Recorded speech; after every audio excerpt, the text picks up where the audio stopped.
This is the way it always begins.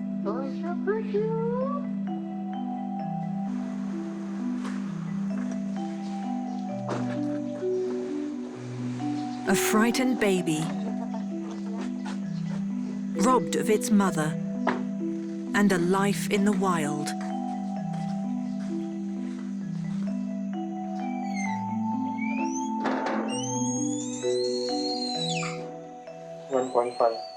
So tiny. Now, only human compassion and a revolutionary rescue program can make it right. In the quarantine wing of the Nyaru Menteng Rescue and Rehab Center located in Indonesian Borneo, a new arrival is comforted. She's a little girl, and her condition shocks everyone. They arrive here with a little skinny orangutan. So little, so tiny.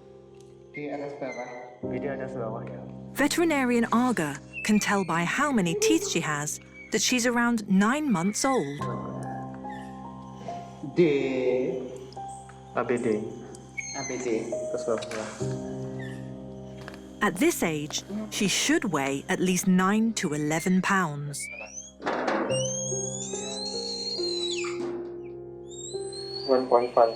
But she's less than half of that. So tiny. Beratnya berapa kilo? 1,5 kilo. Iya, tadi kan.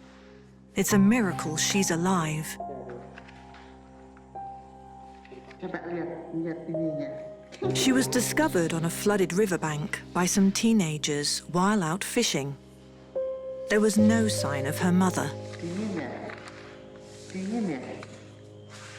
The vets name her Topan, which means hurricane or flooding in Javanese. She's so malnourished, Arga realizes she probably hasn't eaten for at least a week. I hold her really close to me, to my chest, so it will make her feel warm and feel my heartbeat. I just want to make her calm.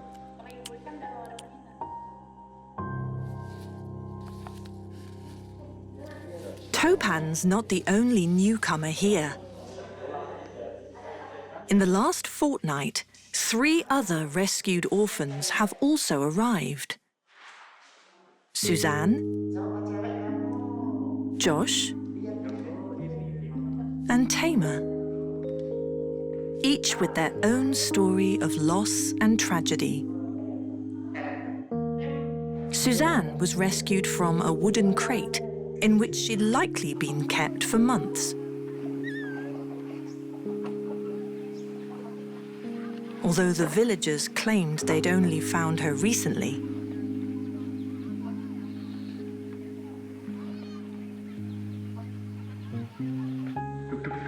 Despite her ordeal, she appears relatively healthy.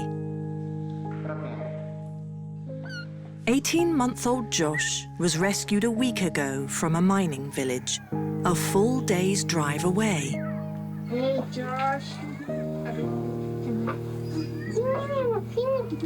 He has a broken wrist, an injury that probably happened when his mother was attacked and killed.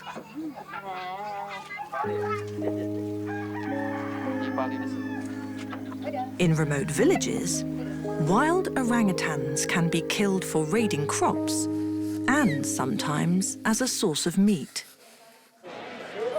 The most unusual arrival was Tamer.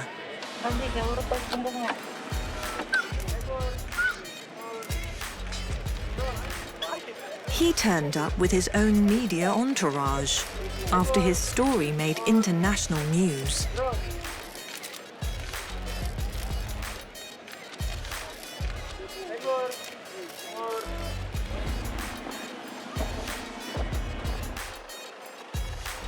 He'd been rescued from Kuwait in the Middle East, where he was kept as an illegal pet by an oil sheik, who was also a criminal drug dealer.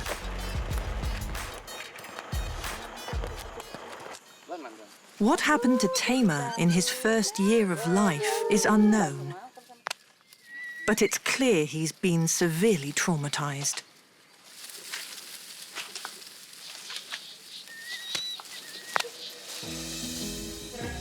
Despite the distressing start to their lives, these 4 young orphans now have a chance to begin a journey through one of the boldest conservation experiments of the 21st century. The Borneo Orangutan Survival Foundation Rescue Sanctuary is like nowhere else on Earth.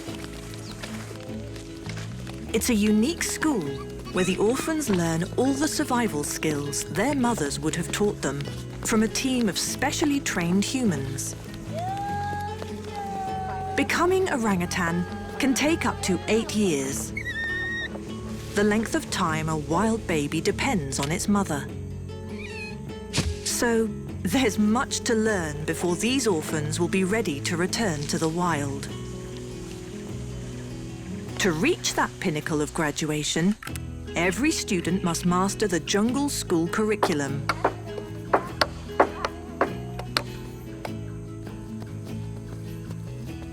Just like a human school, the students are divided into groups according to their age and skills. From nursery school, through junior, and senior school.